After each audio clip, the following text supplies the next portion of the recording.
اب آپ اس مبارک سلسلے کا 25واں حلقہ سماعت فرمائیں۔ اب جناب جب یہ لشکر وہاں پہنچا اور وہ غساسنہ بنو غسان کو بھی پتہ چلا تو ان کا جو سردار تھا حارث، اس نے روم کے بادشاہ کو لکھا کہ ہماری مدد کرو۔ اصل ان کی بزدلی کی وجہ یہ بنی کہ وہ ارادہ کر رہے تھے بنو غسان کے ہم مدینے پہ حملہ کریں،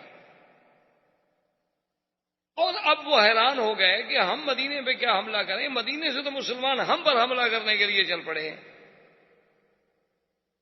اس نے پھر روم کے بادشاہ کو لکھا کہ ہماری مدد کریں، کیونکہ ہم آپ کے حلیف ہیں۔ تو روم کے بادشاہ نے ہرقل کی قیادت میں، ہرقل کے بھائی کی قیادت میں 1,00,000 کا لشکر بھیجا، جس میں 50,000 تو گھوڑ سوار، اور غساسنہ جو تھے ان کے پاس بھی 1,00,000 کا لشکر پہلے سے موجود تھا۔ تو اب آپ اندازہ کریں کہ 3,000 آدمی اور مقابلہ 2,00,000 سے، جن میں 50,000 تو صرف گھوڑ سوار ہیں، اور سر سے لے کر پاؤں تک وہ لوہے کے خودوں میں اور پیتل کے اس پلیٹوں میں چھپے ہوتے تھے کہ بس سوائے آنکھوں کے کچھ نظر ہی نہیں آتا۔ لیکن صحابہ وہ تو قوت ایمان سے لڑنے والی قوم تھی نا، وہ عادات سے لڑنے والی تو قوم ہی نہیں تھی۔ ان کا تو ایک ایمان تھا کہ بھئی مسلمان ہر حال میں کامیاب ہے، اگر آدمی مارا جائے شہید ہو جائے گا، بچ گیا تو غازی بن جائے گا، ہمارا تو گھاٹا کسی حال میں ہوتا ہی نہیں۔ جب گھاٹا ہی نہیں تو ڈرے کیوں؟ ڈرتا تو وہ ہے نا جی کہ اگر مر گیا تو یہاں بھی آگ لگائیں گے اور آگے بھی جہنم کی آگ ہے، وہ تو ڈرے کہ بھی یہاں بھی بہت ذرا پیار کریں گے تو ذرا لکڑی قیمتی رکھ دیں، بڑا آدمی مر جائے گا تو سندل کی لکڑی میں جلا دیں، لیکن جلائیں گے آگ سے۔ تو جب ہم نے اپنی ابتدا خود آگ سے کی ہے تو آگے تو آگ ویسے تیار ہے۔ ان کو تو بڑا مسئلہ ہوتا ہے، وہ تو بڑے گھبراتے ہیں، ڈرتے ہیں کہ اب کیسے کریں، مریں۔ لیکن ایک مسلمان کے دماغ میں تو یہ ہوتا ہے کہ ٹھیک ہے جی، مر گئے تو 1,00,000 کے اور بچ گئے تو 1,25,000 کے، کیا ہے، غازی بن جائیں گے، اور مر گئے شہید ہو گئے۔ اور شہید کا مقام اتنا بلند ہے کہ اللہ فرماتا ہے کہ شہیدوں کو مردہ بھی نہ دو۔ تو اب جب یہ لشکر وہاں پہنچا تو سب سے پہلے پرچم حضور صلی اللہ علیہ وسلم کے حکم پر حضرت زید نے لیا، اور انہوں نے کہا کہ بھئی اب باتیں کرنے کا وقت تو ہے نہیں۔ ان کو پیغام دیا شریعت کے مطابق جو حضور کا فرمان تھا کہ بھئی 3 چیزیں ہیں ہماری، یا اسلام لے آؤ، یا جزیہ قبول کرو، ہمارے باج گزار بن جاؤ، ہمارے تابع بن جاؤ، اور نہیں تو بیننا و بینکم السیف، پھر تمہارے ہمارے درمیان فیصلہ تلوار کرے گی۔ انہوں نے کہا عجیب لوگ ہیں، 2,00,000 ہمارا لشکر ہے، 3,000 آدمی ہم سے آئے تلوار سے مقابلہ کرنے کے لیے۔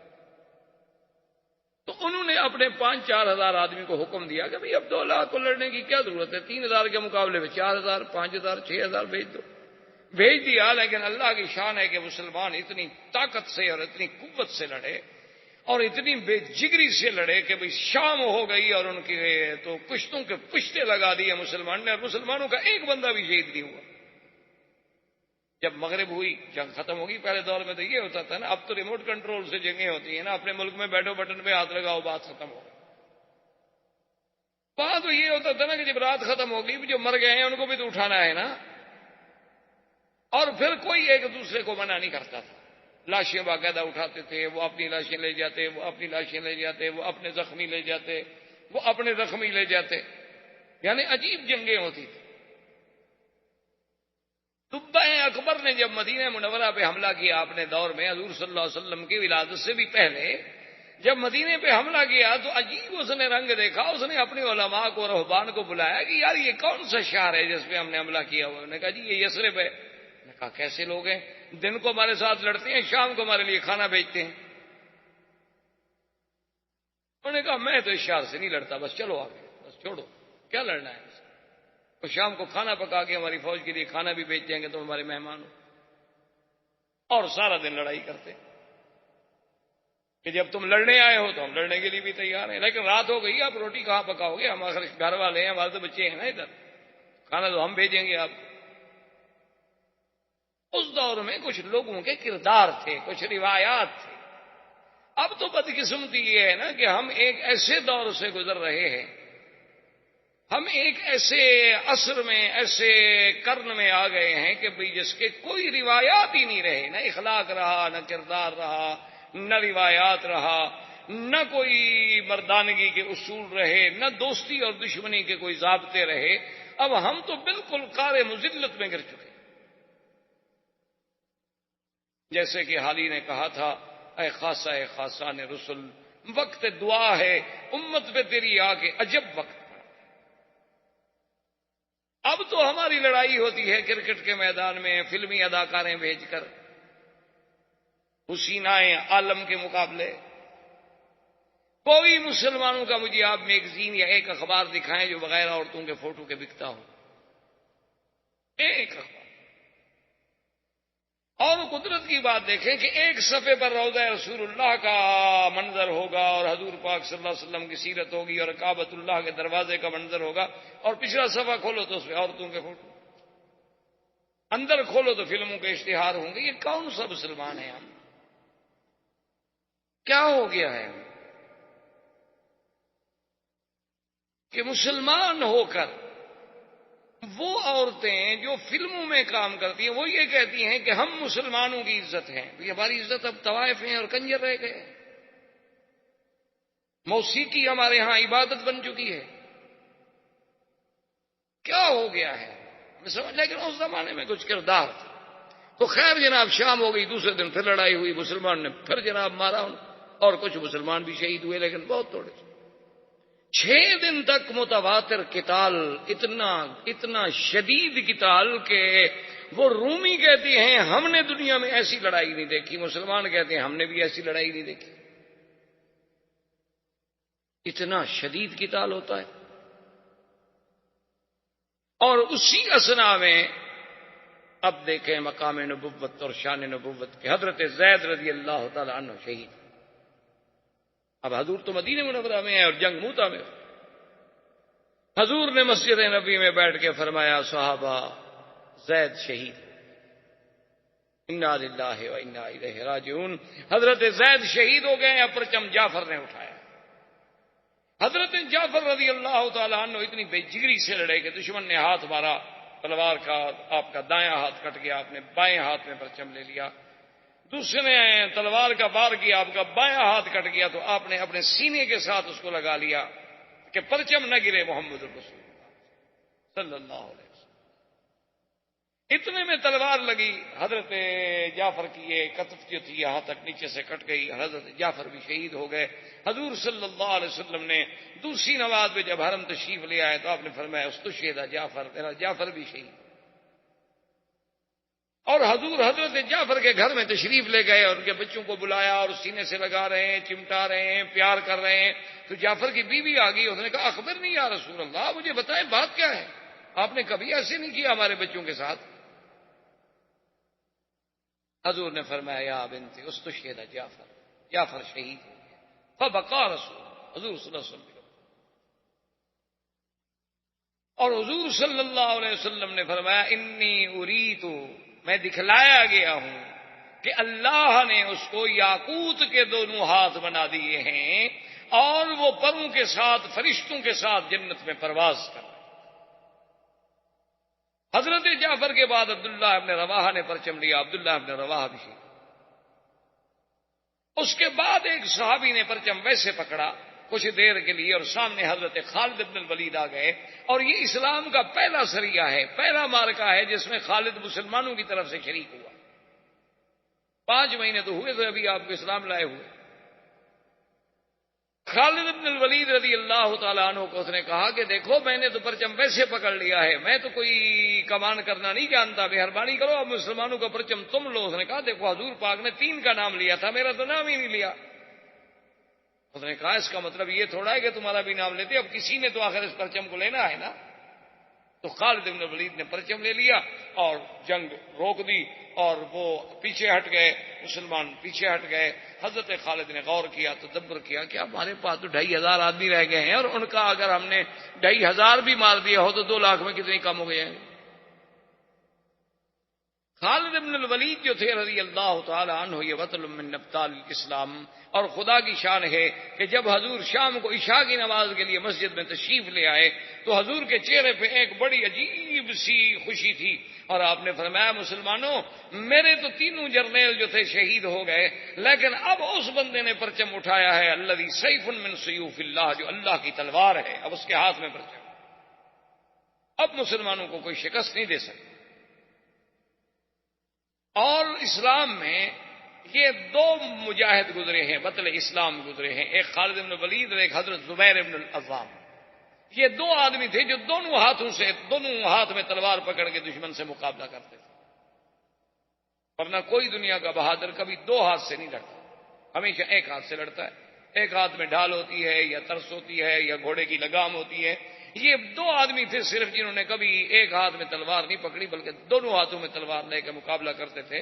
اور خالد بن ولید کا ماشاءاللہ اتنا قد بھی اتنا اونچا تھا کہ گھوڑے پہ بیٹھتے تو پاؤں ویسے زمین کو لگا لیتے، طویل القامات۔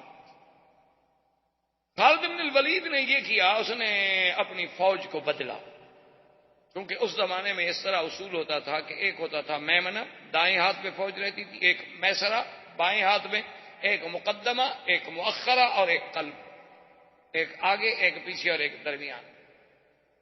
تو حضرت خالد بن ولید نے یہ کیا کہ جو میمنہ پہ تھے وہ میسرہ پہ لے آیا، جو میسرہ پہ تھے وہ میمنہ پہ لے آیا، جو مقدم میں تھے وہ مؤخر پہ لے آیا، جو مؤخر میں تھے وہ مقدم پہ لے آیا، اور سب کے پرچم بھی بدل دیے۔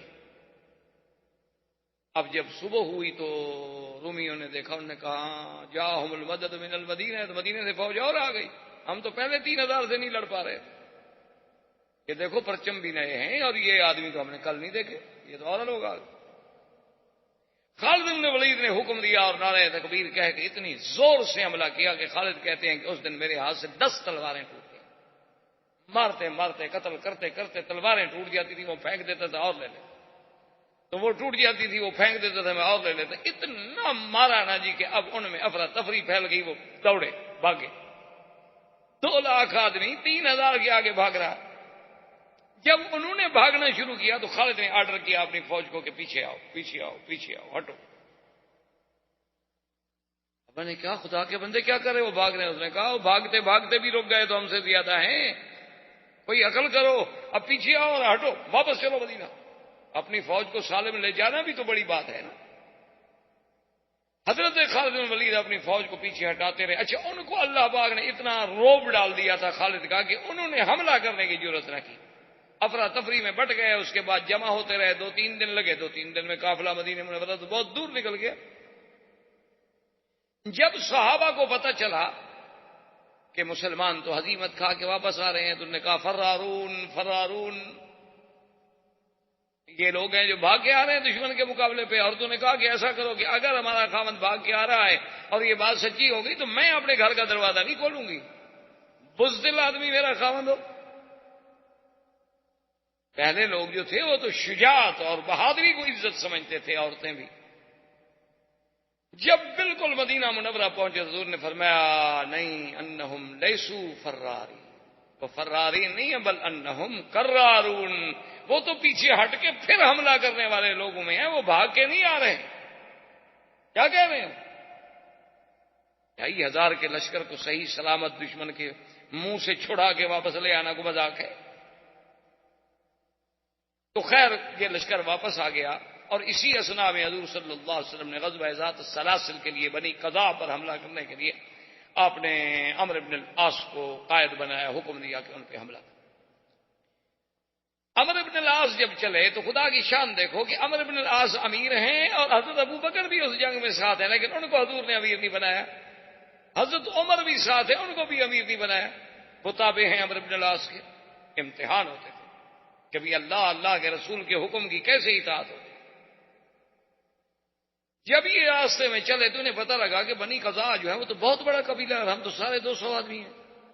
انہوں نے پھر پیغام بھیجا حضور کی خدمت میں کہ ہم بہت تھوڑے ہیں اور ان کا لشکر بہت بڑا ہے ہماری مدد کے لیے۔ تو حضور نے ابی عبیدہ بن الجراح کو اور آدمی دے کے بھیجا ان کی مدد کے لیے۔ تو ابی عبیدہ کا لشکر جب پہنچا عمرو بن سالم کے پاس، عمرو بن العاص کے پاس، اس نے پوچھا کہ دیکھو بات سنو، مسلمان کتنا؟ انہوں نے کہا کہ 200 کا لشکر اور آگے ہے۔ نماز کا وقت آیا تو سب نے کہا کہ ابھی عبیدہ چونکہ زیادہ بڑے تھے نا صحابیت میں کہ وہ نماز پڑھائے. عمرو بن العاص نے کہا کہ نہیں, وہ کیوں نماز پڑھائے؟ اللہ کے نبی نے مجھے امیر بنا کے بھیجا ہے, نماز جو ہے وہ تو امیر پڑھائے گا, کیونکہ اسلام کا یہ حکم ہوتا تھا کہ جو خلیفۃ المسلمین ہے وہ نماز پڑھائے, جو امیر ہے وہ نماز پڑھائے. آج اگر ان کو نماز پڑھانی پڑے, کیا خیال ہے آپ کا؟ جن نے خود زندگی میں نہ پڑھی ہو تو پڑھائیں گے کیسے؟ وہ نماز کیسے پڑھائیں گے؟ ہمارے علاقے میں ایک عید کا موقع تھا اتفاق سے, تو اتفاق ایسا ہوا کہ انہوں نے مولوی صاحبان کو جو بلایا نا, تو ایک بریلوی مولوی بھی نماز پڑھانے پہنچ گیا, ایک دیوبندی بھی پہنچ گیا. ان کا بھی عالم آ گیا, ان کا بھی عالم آ گیا. اب کچھ لوگ کہیں یہ پڑھائے, وہ کچھ کہیں وہ پڑھائے, جھگڑا ہو. تو وہاں ایک پیر صاحب تھے, بڑے بجی شکل, خوبصورت ماشاءاللہ, اور بڑے بہت بڑے ان کے مریدین بھی تھے, اور بڑا ان کا وقار بھی تھا, سیاسی بھی, زمیندارہ بھی, بہت بڑے جاگیردار بھی تھے. تو وہ جب آ گئے تو لوگوں نے کہا کہ اچھا ایسا کرو گے, جھگڑا نہ کرو. اب وہ مولوی اس کے پیچھے نہیں پڑتا, وہ مولوی اس کے پیچھے نہیں پڑتا, تو سید بھی ہیں, آل رسول بھی ہیں, پیر بھی ہیں, ان کو منت کرتے ہیں کہ یہ عید پڑھا. تو سب لوگ ان کے پاس آ گئے, انہوں نے کہا کہ جی ہم نے فیصلہ کیا ہے لڑائی نہ ہو, آپ عید پڑھا دیں. اب پیر صاحب کہیں کہ نہیں بھائی نہیں ہے, مولوی صاحبان میں سے کسی کے پیچھے پڑھ لو. لوگ کہیں کہ نہیں حضرت آپ پڑھائیں. لوگ کہیں دیکھو جی پیر صاحب کتنا متواضع آدمی, اصل پیر نے کبھی عید پڑھائی ہو تو پڑھائے نا, اس کے لیے تو مصیبت آ گئی, پڑھاؤں کیا؟ اس بیچارے کے لیے تو عذاب آ گیا نا. وہ کہ نہیں جی نہیں حضرت یہ علماء ہیں ان کا. انہوں نے کہا نہیں حضرت آپ آل رسول ہیں, سید ہیں, جہاں سید موجود ہو, قریشی موجود ہو, اور امام کیسے بن سکتا ہے؟ اب حضرت نے عید کے بجائے جنازہ پڑھا دیا, جو حضرت کو آتا تھا. اب سلام پھیر کے لوگ بیٹھے ہوئے ہیں کہ یہ تو نئی عید ہے, اس کی تکبیریں بھی الگ ہیں, اس کے بعد جناب یہ ہے کہ نہ کوئی خطبہ ہے نہ کوئی بات ہے, یہ کون سی عید ہے؟ تو انہوں نے کہا کہ انہوں نے کہا بس ان دو حضرات کے اختلاف کا میرے ذہن پہ اتنا اثر ہوا کہ میں یہ سمجھ نہیں آیا کہ میں نے کیا پڑھایا, بہتر ہے کہ پھر عید پڑھ. تو پھر بریلویوں نے بریلویوں کے پیچھے پڑی, دیوبندیوں نے دیوبندیوں نے, ایک میدان میں 3 عیدیں ہو رہی. تو بہرحال اس زمانے میں اسلام یہ کہتا ہے کہ نہیں, جو خلیفہ ہوگا, جو امیر ہوگا, وہی امام ہوگا. اب عمرو بن العاص مصلی پہ آ کر لوگوں نے کہا خدا کے بندے تم شان میں چھوٹے ہو, عمر میں چھوٹے ہو, اسلام میں چھوٹے ہو, ابھی عبیدہ ہیں, ابو بکر ہیں. انہوں نے کہا حضور نے امیر مجھے بنایا ہے کہ تمہیں بنایا ہے؟ انہوں نے کہا امیر آپ کو بنایا. انہوں نے کہا پھر مصلی پہ میں کھڑا ہوں گا. پڑے اللہ اکبر, سب نے نماز پیچھے پڑی. حضرت عمر کو بات ناگوار گزری, چھوٹا آدمی ہے. اب راستے میں چلے تو اتنی شدید سردی تھی, اللہ معاف کرے, کہ ایسے حالات ہو گئے کہ صحابہ شدت سردی سے کانپ رہے ہیں, اور خطرہ ہو گیا کہ اللہ معاف کرے کہ آدمی سردی سے مر نہ جائیں. تو حضرت عمر نے کہا امیر سے کہ مہربانی کرو قافلہ روکو اور حکم دو آگ جلانے کا. اس نے کہا نہیں آگ کوئی نہیں جلا سکتا, میں امیر ہوں, حکم میرا چلے. آگ نہیں جلانے دی. ساری رات صحابہ نے ایسے سردی میں گزارا. اچھا خدا کی شان ہے, انہیں خود غسل کی ضرورت ہو گئی تو انہوں نے تیمم کر لیا, اور فجر کی نماز پڑھانے کے لیے مصلی پہ بھی آ گئے.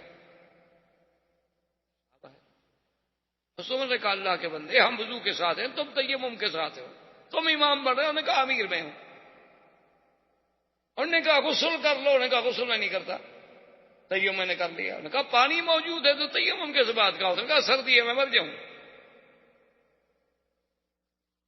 تیمم کے ساتھ نماز پڑھائی. جب مصلی پہ کھڑے ہوئے صحابہ پھر پیچھے کھڑے ہو گئے. ابھی امیر کی اطاعت تو کرنی ہے, حضور کا حکم ہے, نماز ہو نہ ہو, جو اللہ رسول کا حکم ہے ہم نے تعمیل کرنی ہے, نہیں ہوگی تو قضا کریں گے. اب کیا کریں, امیر جو کہے گا کریں گے تو صحیح ہے. اب جناب بہرحال وہ لشکر بنی خزاعہ کے پاس پہنچا اور اس کے ساتھ مقابلہ ہوا. اچھا اب خدا کی شان یہ ہے کہ مقابلے میں اللہ نے فتح دی, کامیابی دی, اور دشمن منتشر ہو گیا. جب وہ منتشر ہو گیا تو اس نے کہا کہ واپس چلو. حضرت عمر غصے میں حضرت ابو بکر کے پاس ہے. انہوں نے کہا یہ اچھا امیر ہے ہمارا بھائی, نہ آگ جلانے دیتا ہے, بغیر وضو کے حضرت نماز پڑھا دیتے ہیں. اب ہم جیت گئے, دشمن بھاگ رہا ہے, کہتے واپس آؤ. اب حکم نہ مانے تو امیر کی مخالفت ہے نا. حضور نے فرمایا من اطاع امیری فقد اطاعنی ومن عصا امیری فقد عصانی. جس نے میرے بنائے ہوئے امیر کی مخالفت کی اس نے میری مخالفت کی. ہم مخالفت تو کر نہیں سکتے. حضرت ابو بکر نے کہا فہدایا, عمر ٹھنڈے ہو جاؤ, اللہ کے رسول نے, میں بھی موجود تھا, تم بھی موجود تھے, امیر اس کو بنایا ہے یا ہمیں بنایا ہے؟ نے کہا امیر تو کہا پھر اللہ کی رسول کی مرضی، اور جب ہمارا ایمان ہے کہ اللہ کا رسول کوئی بات اللہ کے فرمان کے بغیر نہیں کرتے تو پھر اعتراض کرنے کی کیا بات ہے؟ واپس آ گئے۔ بہرحال حضور کو شکایت کی گئی، حضور نے عمرو بن العاص کو بلایا کہ بھئی تم نے بڑے صحابی کو نماز نہیں پڑھا۔ کہا حضور امیر میں تھا۔ آپ نے فرمایا ہاں بات تو ٹھیک ہے۔ اور نے کہا تم نے آگ نہیں جلانے دی اللہ کے بندے، صحابہ ساری رات سردی میں ٹھٹرتے۔ اس نے کہا حضرت میں آگ جلاتا دشمن کو پتہ نہ لگ جاتا کہ ہم آ رہے ہیں؟ آگ دیکھتا نہیں وہ؟ اور یہ بات بھی اس کی ٹھیک ہے۔ اس نے کہا اچھا پھر یہ ہے کہ تم نے تیمم کر کے نماز پڑھا دی، پانی موجود تھا۔ اس نے کہا آپ فرماتے ہیں کہ اپنے آپ کو ہلاکت میں نہ ڈالو حضرت، اتنی سردی میں اگر غسل کرتا میں تو مر جاتا، تو امیر کیسے بنتا؟ آپ نے فرمایا یہ جواب بھی اس کا ٹھیک۔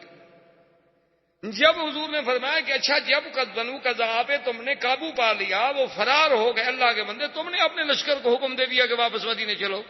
اس نے کہا حضور ان کی مدد کے لیے فلاں جگہ سے لشکر چل پڑا تھا، اب اگر ہم رکتے تو ہم پہ حملہ کر کے کامیاب ہو جاتے، ہم جیت گئے، ان کو شکست دی، خیریت سے مدینے بھی آ گئے۔ اس نے فرمایا بھی بات تو اس کی ٹھیک ہے۔ حضور نے اس کی ساری باتیں تسلیم کر لی اور حضرت عمر اور صحابہ سے کہا کہ بھئی بات اس کی بالکل صحیح ہے، اور وہ جو کچھ کہہ رہا ہے کہہ صحیح رہا، تو لہٰذا اس کی بات جو ہے مان۔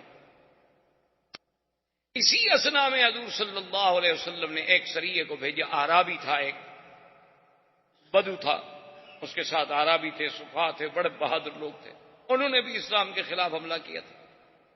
اب خدا کی شان ہے کہ 300 کا لشکر ہے اور صحابہ کے پاس کھانا ختم ہو گیا، کھانے کو کوئی چیز نہیں ہے، بڑے پریشان ہیں، دعا کرتے ہوئے سمندر کے کنارے کے قریب آئے تو دیکھا کہ ایک ٹیلا جیسے پڑا ہوتا ہے، کہ چلو دیکھیں کہ آگے ہے تو مچھلی۔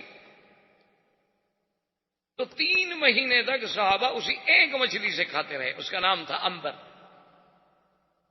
یہ آج کل جو بازاروں میں امبر ملتا ہے نا، اتنے امبر، اصلی امبر جو ہے یہ مچھلی کے قے کرتی ہے، اور وہ سمندر میں تیرتا ہوا دریاؤں کے کنارے پہ آتا ہے تو وہ جاننے والے لوگ اس کو پکڑ کے لے آتے ہیں۔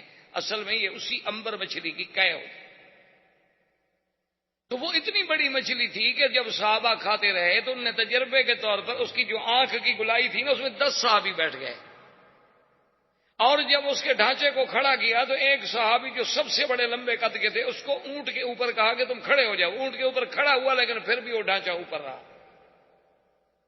وہ گوشت کھا رہے ہیں اور اس کا جناب تیل استعمال کر رہے ہیں۔ صحابہ کو تو اللہ نے رزق دے دیا، واپس آئے، حضور نے فرمایا حلما گوا شہی، اس میں سے مچھلی سے کچھ تمہارے پاس ہے؟ انہوں نے کہا حضور ہاں گھی بھی لائے ہیں، اس کا گوشت بھی ہے، آپ نے فرمایا لے آؤ مجھے بھی کھلاؤ۔ حضور صلی اللہ علیہ وسلم نے بھی وہ نوش کروایا۔ اور اسی اثنا میں آپ نے پڑھا ہوگا انشاءاللہ یا سنا ہوگا کہ جب حدیبیہ میں صلح ہوئی تھی تو صلح میں ایک شرط یہ بھی تھی کہ جو قبیلہ جس کا حلیف بننا چاہے، قریش کا بنے یا اسلام کا بنے، تو بنو بکر بنے تھے حلیف قریش کے، اور بنو خزاعہ حلیف بنے تھے حضور صلی اللہ علیہ وسلم۔ تو اب بنو بکر نے شرارت کرنی شروع کر دی، وہ کیا کریں رات کو جا کے بنو خزاعہ پہ حملہ کر۔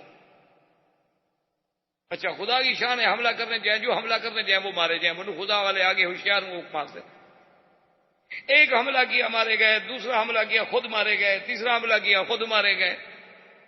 اب بنو بکر جو تھے وہ اکٹھے ہو کے قریش کے پاس آئے، اور اسی سہیل ابن عمر، وہ جو صلح لکھنے والا شخص، ابو سفیان، سہیل ابن عمر، حارث ابن ہشام، ان کے پاس آئے دارالندوہ میں۔ انہوں نے کہا کہ دیکھو ہم آپ کے حلیف ہیں، اور بنو خزاعہ والوں نے تو ہمارے اتنے بندے مار دیے ہیں۔ انہوں نے کہا کہ دیکھو انہوں نے تو نہیں مار دیے، حملہ تو تم نے کیا ہے۔ انہوں نے کہا ہم نے حملہ کیا کچھ کیا، لیکن بندے ہمارے مارے گئے، ہم نے بدلہ لینا ہے، تم ہمارے حلیف ہو، ہماری مدد کرو۔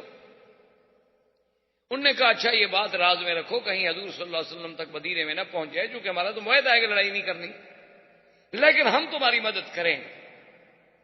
تو بنو بکر کو جب قریش کی مدد کا حکم ملا تو اور بہادر ہو گئے۔ اب بنو خزاعہ نے سوچا کہ یہ 2-3 دفعہ اپنے بندے مروا چکے ہیں اور بہت بڑی لڑائی کر نہیں سکتے، چونکہ معاہدے میں طے ہو چکا ہے 10 سال کے لیے جنگ نہیں ہونی ہے۔ تو اب جناب ان کے کچھ آدمی طواف کرنے کے لیے مکہ میں آئے اور اطمینان کے ساتھ بغیر کسی ہتھیاروں کے، اور بنو خزاعہ کا ایک سردار تھا، اس کا نام تھا بدیل ابن ورقہ، اس کا گھر مکے میں تھا۔ بنو خزاعہ کا قبیلہ تو باہر رہتے تھے، لیکن اس کا ایک گھر مکے میں بھی تھا۔ جب وہ مکے میں ہوتا تو اپنے گھر میں رہتا۔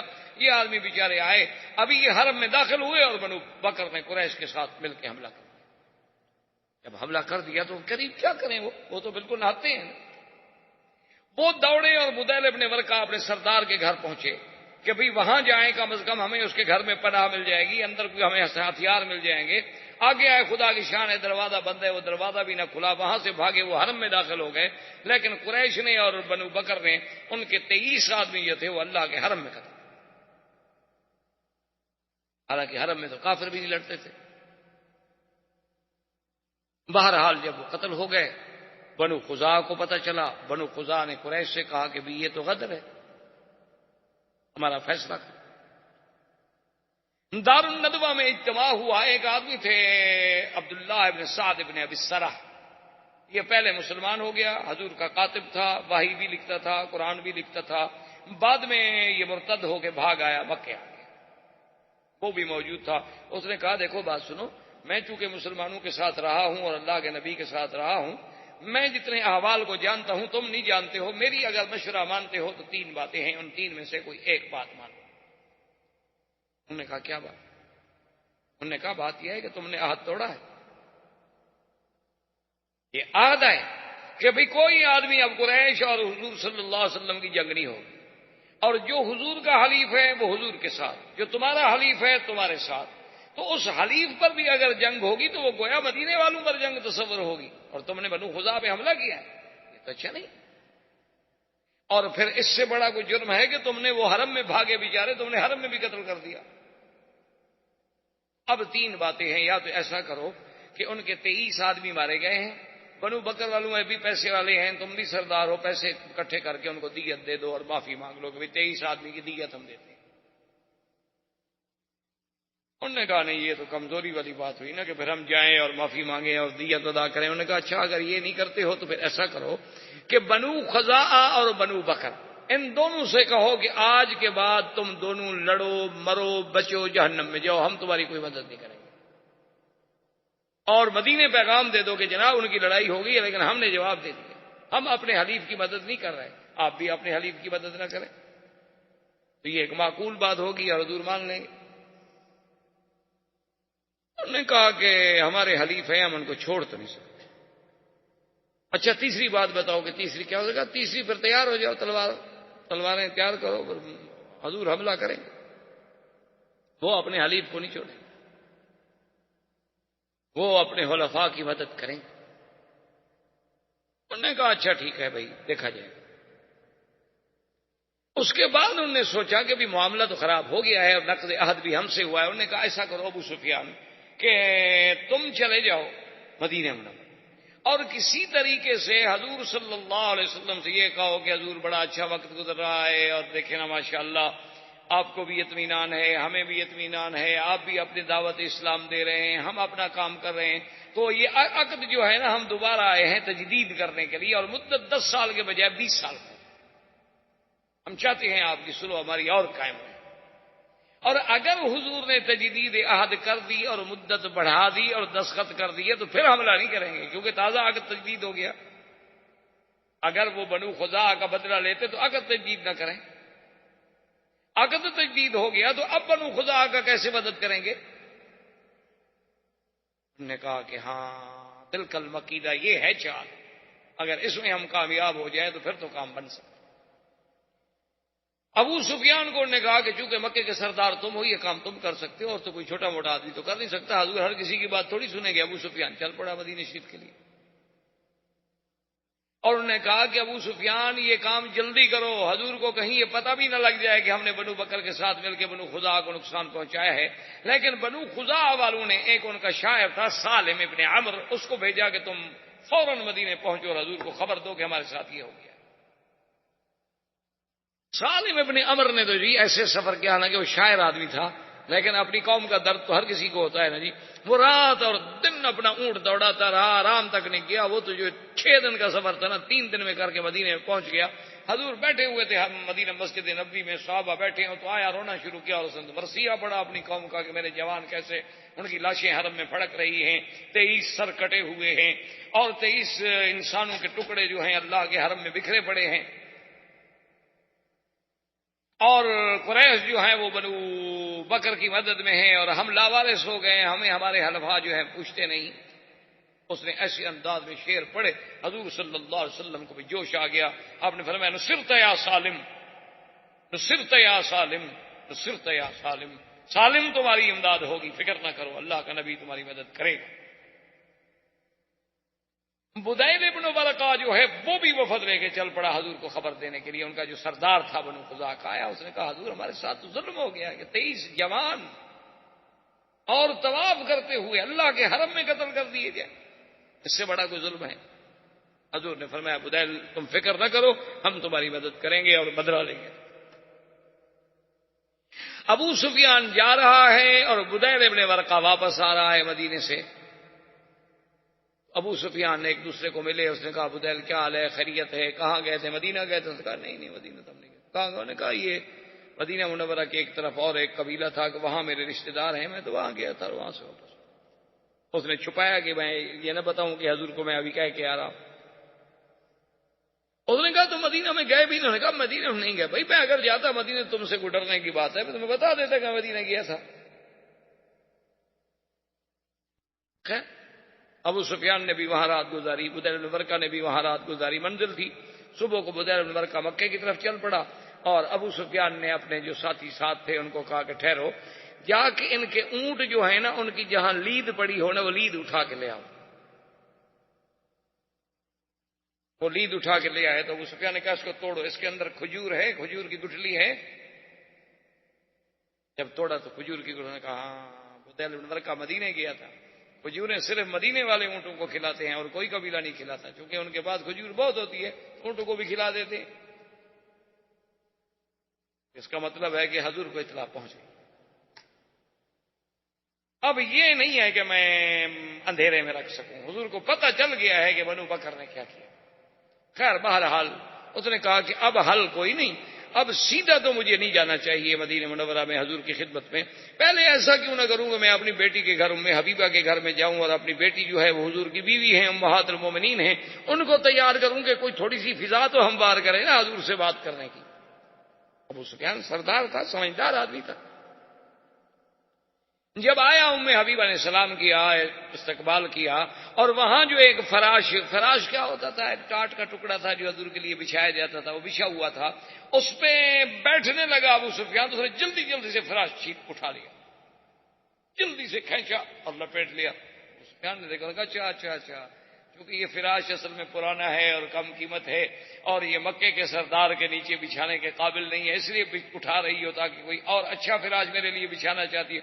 اس نے کہا نہیں، ھذا فراش رسول اللہ وانت نجس. اس نے کہا یہ میرے مدنی محمد مصطفیٰ کا بستر ہے اور تم مشرک ہو، پلید ہو، اللہ کے نبی کے بستر پہ نہیں بیٹھ سکتے. آج ہماری بیٹیوں میں بھی اسلام کی ایسی غیرت ہے، جنہوں نے مونالیزا اور ڈیانا پڑھنی ہو اس میں کیا غیرت آئے گی بھائی؟ وہ تو وہی سیکھیں گی نا جو کچھ ان کا کردار تھا، وہ بھی وہی سیکھیں گے کہ ہوٹلوں میں کیسے رہتے ہیں، گاڑیوں میں کیسے جاتے ہیں، شراب کیسے پی جاتی ہے، شیمپین کے دور کیسے چلتے ہیں. انہوں نے تو پھر وہی سیکھنا ہے نا جن کی وہ متبع ہیں، جن کی اقتداء کر رہی ہے. ام حبیبہ ہے، اس نے کہا ام حبیبہ اصابک شر من بعدی، مجھ سے دور ہو کر تیرا اخلاق بھی بگڑ گیا. اس نے کہا اخلاق کی بات نہیں، اب تمہارے اور ہمارے درمیان میں اسلام اور کفر کی دیوار ہے. میں سب سے پہلے حضور سے پوچھوں گی، ورنہ تو میرے گھر میں بیٹھ بھی نہیں سکتے، کھانا بھی نہیں کھا سکتے، رہ بھی نہیں سکتے جب تک مجھے حضور اجازت نہ دے. تو مشرک ہو، ہم مسلمان ہیں، اب باپ بیٹی کا کیا رشتہ؟ حضور کی خدمت میں حضور نے فرمایا سلی آپ، تمہارا باپ ہے، احترام کرو، کھانا کھلاؤ، دعوت دو. یہ ٹھیک ہے، کافر ہے تو کافر ہے، تمہارا تو باپ ہے نا. خیر بہرحال اس کے بعد ابو سفیان آیا، حضور سے ملا. حضور نے فرمایا ہاں ابو سفیان آ جا بیکا کیسے آیا؟ اس نے کہا حضور آپ کا اور ہمارا ماشاءاللہ دیکھیں کیسا خوبصورت وقت گزر رہا ہے اور بڑی تمام قبائل مطمئن ہیں اور لوگ مطمئن ہیں، اللہ کا کعبہ آباد ہے، ہم بڑے مزے میں ہیں، آرام سے تجارت ہو رہی ہے اور آپ کی دیکھیں بادشاہوں کو، ہرقل کو بحرین میں، عمان میں، ہر جگہ دعوت جا رہی ہے. ہم اس لیے آئے ہیں کہ عقد تجدید فرما دیں اور مدت بھی 10 سال کے لیے بڑھا دیں، ہم تو بس اس لیے حاضر ہوئے ہیں. حضور نے فرمایا لا نخون ولا نغدر یا ابی سفیان. ابو سفیان ہم نہ تو کبھی خیانت کرتے ہیں اور نہ اپنے عہد میں کبھی غدر کرتے ہیں. اب یہ عہد تجدید نہیں ہو سکتا. انہوں نے کہا حضور کیا کہہ رہے ہیں، کمال ہے آپ کی، ہمارے تو کوئی شکایت نہیں ہے. اس نے کہا ما فعلتم ببنی خزاعہ، ابو سفیان تم نے بنو خزاعہ کے ساتھ کیا کیا؟ اللہ کے حرم کا بھی لحاظ نہیں کیا اور پھر عقد بھی تجدید کرانا چاہتے ہو. جان کے تو پاؤں کے نیچے زمین نکل گئی. اس نے کہا کیا ہو سکتا، حضور کو تو پورا پتہ ہے. ابو سفیان بھاگا حضرت ابو بکر کی خدمت نے کہا ابو بکر انت سید القوم، تم بھی تو سردار، افعل خیرا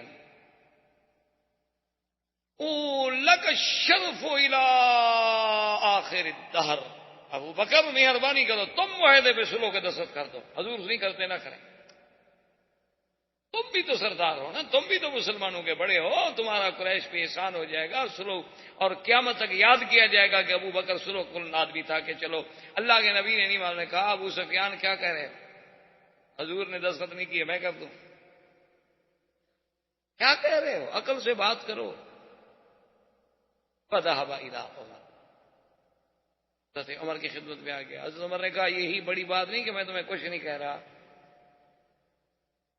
حضرت عمر نے کہا مجھ سے تم معاہدے پہ دستخط کرانے آئے ہو، میرا یہی احسان نہیں مانتے ہو کہ میں نے صبر کیا ہوا ہے، تمہیں دیکھ رہا ہوں اور کچھ نہیں کہہ رہا، ورنہ میری تو تلوار تڑپ رہی ہے.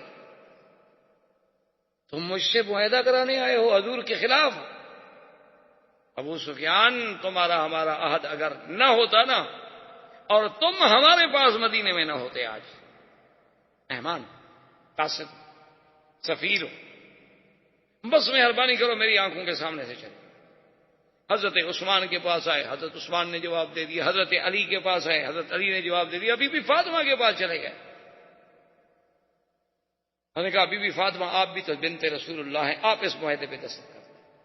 انہوں نے کہا انما امرأ یا ابی سفیان، عقل کی بات کرو، میں عورت ہوں، عورتیں کبھی معاہدہ کرتی ہیں؟ اس نے کہا اچھا یہ چھوٹا جو ہے کون ہے؟ اس نے کہا حسن میرا بیٹا ہے. اس نے کہا چلو یہ دستخط کر دیں. اس نے کہا 4 سال کا بچہ ہے حسن. اس نے کہا ایسے ایک لکیر مار دے، میں قریش والوں کو تو کہہ سکوں نا کہ چلو حضور کے بیٹے نے دستخط کر دیا، حضور نے نہ صحیح، حضور کا بیٹا تو ہے نا. اس نے کہا ابو سفیان تمہارا دماغ تو نہیں چل گیا، کیا کہہ رہے ہو، یہ چھوٹا سا بچہ شروع کر دے. فرجع، اب ابو سفیان ناکام. نے کہا کہ بس اب میرا جو وہ طریقہ تھا نا، میرا مقصد یہ تھا نا کہ اگر کوئی ایک صحابی بھی دستخط کر دیتا تو اب باہر کے قبائل تو نہیں جانتے نا کہ حضور پاک نے دستخط کیے ہیں یا قبیلے نے کسی ابو بکر عمر عثمان نے دستخط کیے. میں تو شور کر دیتا نا کہ صحابہ نے دستخط کر دیے، معاہدہ ہو گیا، اور اس کے بعد معاہدہ توڑ رہے ہیں. بہرحال ابو سفیان واپس آ گیا اور حضور صلی اللہ علیہ وسلم نے سیدہ عائشہ صدیقہ رضی اللہ تعالی عنہا کو حکم دیا کہ تجہزی عائشہ، میرے لیے سامان تیار. حضرت ابو بکر آئے، دیکھا بی بی عائشہ حضور کی زرہیں ہیں، حضور کی تلواریں ہیں، حضور کا سامان صاف کر رہی ہیں، تیار. اس نے کہا الا این عائشہ، کیا تیاری ہو رہی ہے؟ اس نے کہا لا عالم یا ابت، حالانکہ اس کو پتہ تھا لیکن راز ہے رسول اللہ کا، بیٹی اپنے باپ کو بھی نہیں بتا رہی. کہا اللہ کے نبی کا راز. انہوں نے کہا ابا جان مجھے نہیں پتا. حضور صلی اللہ علیہ وسلم نے بڑے بڑے صحابہ کو حکم دیا کہ بھی تیاری کرو، لیکن یہ کسی کو پتا نہیں کہ کہاں جانا. آخر جب لشکر مکمل طور پہ تیار ہو گیا تو 3500 کا لشکر لے کر حضور مدینہ منورہ سے نکلے، اور کسی کو پتا نہیں کہ کہاں جانا. الا بعض روایات میں ہے کہ ابا بکر و عمر، ان 2 کو پتا، باقی کسی بھی اور دیکھیں پھر اس زمانے میں سیرت کردار رسول اور سیرت رسول میں دیکھیں کہ حضور بحیثیت ایک جرنیل، حضور نے حکم دیا کہ جتنے راستے مکے اور مدینے کے جانے والے، جتنے سڑکیں ہیں ظاہر کی، خفیہ، چوری کی، پہاڑوں کے اندر کی، سب پر اپنی سیکورٹی عمر اپنے حراس پہرے دار لگا دو. جو مدینے آنا چاہے اس کو مت روکو، آنے دو، اور جو مدینے سے نکلنا چاہے اور کہیں جانا چاہے اس کو پکڑ لو، اس کو نہ جانے. مقصد یہ تھا کہ جو باہر سے مدینے آ رہا ہے وہ تو آ جائے اپنا کام کرے، لیکن جو مدینے سے نکل رہا ہے وہ کہیں مکے والوں کو جا کے بتا نہ دے کہ لشکر تیار ہو کے آ رہا ہے. سارے راستوں پہ حضور نے پیرے بٹھا دیے، اور اسی اسنا میں حضور پاک نے فرمایا یا علی، حضرت علی حاضر نے فرمایا کہ زبیر بن العوام نے کہا حاضر یا رسول اللہ، انہوں نے فرمایا فاتوا روضۃ خاخ فان بها ضعینۃ ومعها کتاب، کہ فلاں خفیہ راستے سے روضہ خاخ پہ پہنچو جلدی، وہاں ایک اونٹنی پہ ایک عورت جا رہی ہے، اس کے پاس ایک خط ہے جو مکے والوں کے پاس لے کے جا رہی ہے ہمارے خلاف، اس عورت کو بھی اور خط کو برآمد کر کے پیش کر۔ حضرت علی اور حضرت زبیر بن العوام نے اپنے ساتھی لیے اور گھوڑے دوڑائے اور دوڑ پڑے، اور وہ اونٹنی پہ جا رہی تھی، یہ گھوڑوں کا سفر تھا ماشاءاللہ، اور پھر گھوڑے دوڑانے والا بھی زبیر اور حضرت علی ہو تو گئے تو اسی جگہ روضہ خاک پہ وہ اونٹنی پہ جا رہی ہے، ایک عورت جا کے پکڑا، عقیفی ٹھہر گیا۔ یہ عورت بھی طوائف تھی، اناق اس کا نام تھا۔ جیسے بت پرستی بہت پرانی ہے نا، اسی طرح طوائف پرستی بھی بہت پرانی ہے، یہ بھی ابتدا سے ہے۔ تو اس کا نام اناق تھا، اور یہ بظاہر مدینہ منورہ میں آئی تھی مدد لینے کے لیے، حتیٰ کہ حضور کی خدمت میں بھی آ گئی۔ حضور نے فرمایا تم ادھر کیا کر رہی ہو؟ اس نے کہا رسول اللہ قتل رؤساء قریش، بڑے بڑے سردار جو تھے وہ تو بدر میں مارے گئے، اب ہم لوگ بھوکے مر رہے ہیں، کیا کریں، میں مدد کے لیے آئی ہوں، کیونکہ ہم لوگوں کو تو پیسہ سردار ہی دیتے تھے نا، وہ تو مر گئے۔ تو آپ نے کہا، حضرت نے کہا ماں کے کتاب تمہارے پاس ایک خط ہے؟ اس نے کہا نہیں سمجھی کتاب، میرے پاس کوئی خط نہیں۔ آپ نے فرمایا لا ماں کی کتاب، انہوں نے کہا لا میرے پاس کوئی خط نہیں۔ ہم نے کہا فتش، سامان کھولو، سامان کھولا، سارا سامان تلاش کیا، ایک ایک چیز ڈھونڈ نکالی، خط کوئی نہیں۔ زبیر بن العوام نے کہا کہ حضرت علی اگر خط ہوتا تو کہاں ہوتا، بھی ہم نے اونٹ کی پلان تک دیکھ لی ہے، اس کی گٹھڑیاں دیکھ لی، سامان دیکھ لیا۔ حضرت علی نے کہا کیا کہہ رہے ہو؟ ماں کسی پر رسول، سرکار دو جہاں کو جبریل نے جھوٹ نہیں بولا، وما کذبنا رسول اللہ، اور نہ اللہ کے نبی نے ہم سے جھوٹ بولا، اس کے پاس خط ہے۔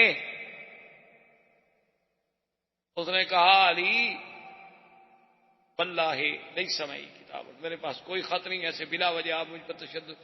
حضرت علی نے فرمایا کہ بات سنو اناک، فخرج الکتاب واللہ لاجردنکی، اگر تم نے کتاب نہ دیا، وہ خط میرے حوالے نہ کیا، میں تمہارے کپڑے اتار دوں، پھر تلاش کرو۔ اب جا اس نے کہا فاعرضا، اچھا اس نے کہا بھی تم سارے ادھر منہ پھیرو، آخر میں عورت ہوں۔ دیکھو اس وقت کی طوائف کو بھی شرم ہے کہ کوئی مرد مجھے نہ دیکھے۔ آج کا فیصلہ آپ خود کر لیں۔ تو سب نے ادھر منہ پھیر لیا، اس نے بال کھولے، بالوں کے اندر خط چھپایا ہوا تھا، اس کے بال تھے بہت بڑے، تو بالوں کو لپیٹ کے خط اندر رکھ کے ایسے موڑا بنا کے اوپر مچان بنا کے اوپر دوپٹہ ڈالا ہوا تھا اس نے۔ اب وہاں کس کو شبہ ہو سکے جی اتنا خط ہے بالوں کے اندر لپٹا ہوا، اب تو نکال کے دے دیا۔ اس نے کہا چلو، حضور کی خدمت میں پیش کیا۔ وہ خط تھا حاطب ابن ابی بلتعہ، صحابی ہیں، ان نے خط لکھا تھا مکے والوں کو کہ قدم رسول اللہ، حضور کا لشکر آ رہا۔ حضور نے بلایا حاطب ابن، آپ نے فرمایا خط تم نے لکھا ہے؟ اس نے کہا نام اناق کو دیا تھا۔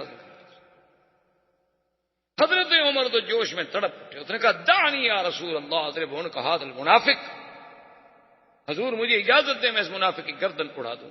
اس نے فرمایا ماذا تقول یا عمر انه بدری وان اللہ اطلع الى اہل بدر فقال اعملوا ما شئتم فانی قد غفرت لهم۔ یا عمر کیا کہہ رہے ہو؟ یہ تو میرا بدری صحابی ہے، اور بدر والوں کے بارے میں تو اللہ کہہ چکے ہیں کہ جو کرو میں نے معاف کر دیا، تم کیسے قتل کر سکتے ہو اس کو؟ کہا حاتم کیوں لکھا تم نے؟ اس نے کہا یا رسول اللہ میرے بچے وہاں ہیں اور میرا کوئی نہیں ہے، واللہ خدا کی قسم ہے مجھے یقین ہے کہ اللہ آپ کی مدد کریں گے اور آپ کو فتح ہوگی۔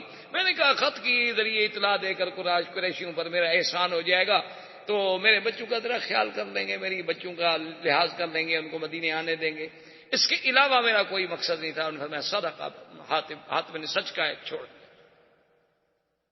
حضور صلی اللہ علیہ وسلم کا قافلہ چلا تو اقرا ابن حابس التمیمی، بنو تمیم کا آدمی ہے، وہ پورے قبیلے کو لے کے آیا مسلمان۔ ابھی ماشاءاللہ حضور اس کی خوشی منا رہے تھے کہ اس کے بعد بنو سلیم جو ہیں 1000 گھوڑ سوار مسلح ہو کے آئے، انہوں نے کہا اشہدو اللہ الہ الا اللہ، حضور ہم کلمہ پڑھ چکے۔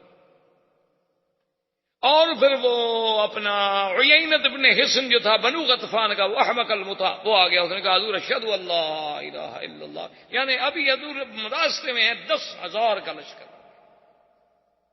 مدینے سے چلے تھے تو 3,500 تھے، ابھی 2-4 منزلیں حضور نے طے فرمائی ہیں اور قبیلے کے قبیلے دوڑے آ رہے، 10,000 کا لشکر ہے، جرار، گھوڑ سوار، اونٹوں پہ سوار، سلاح، اسلحہ، مقاتل، حضور صلی اللہ علیہ وسلم نے لشکر کو چلایا اور آپ نے طائف کی طرف توجہ کی، کیونکہ مدینے سے راستہ جو ہے وہ اسی طرح آتا ہے، مکہ بھی آ جائیں طائف بھی چلے جائیں، تو قافلے کو اس طرف چلایا کہ لوگ سمجھیں کہ طائف جا رہے ہیں۔ بنی حوازن، اب صحابہ نے کہا انہو یرید بنی حوازن، اب حضور کا ارادہ جو ہے بنی حوازن کے ساتھ جنگ کا ہے، کیونکہ وہ طائف کے راستے میں آباد تھے، تو سب لوگوں کا دماغ اسی طرف چلا گیا کہ یرید بنی حوازن، یرید بنی حوازن، بنی حوازن کے ساتھ جا رہے ہیں، بنی حوازن کی طرف چل رہے ہیں۔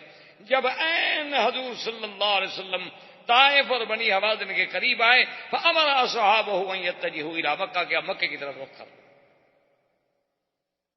حضور صلی اللہ علیہ وسلم مکہ کی طرف چلے۔ آپ اندازہ کریں رازداری کا کہ مدینے سے قافلہ چلا رہے ہیں، قافلے میں 10,000 تو مقاتل ہے صرف، پھر بچے بھی ہیں، عورتیں بھی ہیں، اور مکہ شریف سے 4 میل کے فاصلے تک کسی کو پتہ نہیں چلنے دیا حضور نے کہ ہم مکہ جا رہے ہیں، ماں سوائے ابو بکر عمر۔ اب حضور صلی اللہ علیہ وسلم نے صحابہ کو حکم دیا کہ فتجہوا الی مکہ، مکہ کی طرف توجہ کرو۔ اچھا، خدا کی شان ہے کہ بدیل ابن ورقہ، وہ جو بنو خزاعہ کا سردار تھا، وہ روزانہ شام کو نکل کے مکے سے باہر آتا تھا 2-2 4-4 میل سفر کر کے کہ حضور کی مدد کب آتی ہے۔ اس کو یہ خیال تو نہیں تھا کہ حضور لشکر لے کے آ جائیں گے، یہ تھا کہ بھی 200 400 500 1000 آدمی بھیج دیں گے ہماری مدد کے لیے۔ اسی اثنا میں ایک دن اتفاق کی بات دیکھیں کہ ابو سفیان نکلا، حکیم ابن حزام نکلا، اور ادھر سے بدیل ابن ورقہ نکلا، وہ ادھر سے وہ ادھر سے وہ ادھر سے، سب نکلے کہ مکے کے باہر جا کے ذرا معلومات کریں۔ کچھ معلوم ہوا تھا ابو سفیان کو کہ بھی کوئی لشکر جو ہے بنی حوازن کی طرف متوجہ ہے مسلمانوں کا۔ انہوں نے کہا دیکھیں تو صحیح، بھی واقعی وہ بنو حوازن کی طرف ہے، کہیں ادھر تو نہیں آ رہے۔ تو یہ جب تینوں نکلے تو رات کا وقت تھا اور آگے تو آگ گئے، کھانے پک رہے ہیں، آگ جل رہی ہے۔ اب 10,000 آدمی آگ جلا رہا ہو تو کتنی جگہ پہ آگ ہوگی۔ ابو سفیان کھڑا ہو گیا، بدیل ابن ورقہ آیا، اس نے کہا بدیل من ہؤلاء، یہ کون ہے؟ اس نے کہا واللہ اللہ جانتا ہے، بنو حوازن، یمکن ہے بنو حوازن ہوں۔ کہا بنو حوازن کا کیا کام؟ اور بنو حوازن اتنے تو نہیں ہیں کہ اتنا بڑا لشکر ہو۔ من ہم، اس نے کہا اچھا ہو سکتا ہے بنی خزاعہ میرا قبیلہ ہو، بنو بکر کے خلاف لڑنے کے لیے تیار سے کہا انا عارف بنو خزاعہ، میں جانتا ہوں تمہارے قبیلے میں اتنے لوگ ہیں، اس میں یہ کون ہے؟ اس نے کہا مجھے پتہ نہیں، میں تو خود دیکھ کہہ رہا ہوں۔ نے کہا نہیں تمہیں پتہ ہے، تم اس وقت کیوں نکلے ہو اسی راستے پر؟ انہوں نے کہا تو تم کیوں نکلے ہو؟ اس نے کہا ابو سفیان تو مکے کے سردار ہو، تو میں بھی بنو خزاعہ کا سردار ہوں، تم کیوں نکلے ہو اس وقت؟ حکیم ابن حزام کیوں نکلا ہے اس وقت؟ جیسے تم نکلے ہو ویسے میں نکلا ہوں۔ یہ کیا بات ہوئی کہ مجھے پتا ہے؟ چلو کرتے چلتے ہیں وہاں لشکر کی طرف، وہاں جا کے پوچھتے ہیں کہ کون ہے۔ اس نے کہا اچھا آپ ہمیں والے جانا چاہتے ہو، ہم سمجھ گئے کہ یہ مسلمان ہے، تمہاری مدد کے لیے آئے۔ اس نے کہا نہیں مجھے نہیں پتا مسلمان ہے، نہیں ہے، چلنا ہے تو چلو ہم چلتے ہیں تھوڑا سا۔ اب وہ کہاں جائیں؟ لیکن ابو سفیان ڈر گیا، اس نے کہا اتنا بڑا لشکر۔ اور خدا کی شان دیکھیں جی، عباس ابن عبد المطلب عم رسول اللہ صلی اللہ علیہ وسلم کے چچا اور محبوب چچا، خدا کی قدرت ہے، وہ انتظار میں تھے، اسلام ان کے دل میں پہلے داخل ہو چکا تھا۔ انہیں پتہ چلا کہ مسلمانوں کا لشکر آ گیا ہے، وہ جناب رات کو نکلے اور سیدھے کیمپ میں جب آئے، پوچھا کون؟ نے کہا مسلمان۔ کہا این رسول اللہ، حضور کہاں ہیں؟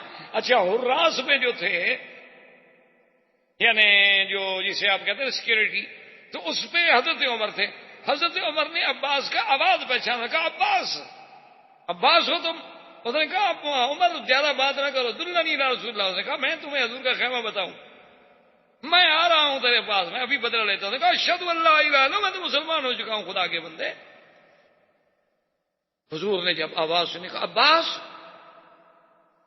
عباس میرا چچا. اتنے میں عباس پہنچے، انہوں نے کہا اشہد اللہ الہ الا اللہ واشہد ان محمد رسول اللہ. ففرح رسول اللہ فکبر فقال اللہ اکبر اللہ اکبر. حضور نے فرمایا کہ اے مسلمانوں، اس سے بڑی خوشی میرے لیے کیا ہو سکتی ہے کہ آج مکے میں سے میرا چاچا مسلمان. یہ سب سے بڑی تمہارے لیے سعادت ہے. عباس نے کہا حضور میں تو کلمہ پڑھ لیا، میں تو مسلمان ہو گیا، لیکن ایک بات کروں، ناراض تو نہیں ہوں گے آپ؟ حضور نے فرمایا تو میرے چاچا ہو، جو بھی بات کرو، کیوں میں ناراض کیوں ہوں گا، بات کرو. اس نے کہا حضور اتنے بڑے لشکر سے اگر قریش پہ حملہ ہوا نا تو تمہاری قوم کا ایک بچہ بھی نہیں بچے، تمہارا مقابلہ نہیں کر سکتے. وہ دن ختم ہو گئے.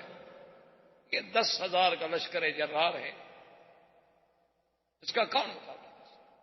تو حضور نے فرمایا عباس تم نے دیکھا نہیں انہوں نے کیا غدر کیا؟ اس نے کہا حضور انہوں نے تو جو غدر کیا، میں کہتا ہوں اب بھی ان کو معافی دے، ورنہ پھر قریش کا تو کوئی بچہ بھی نہیں بچے.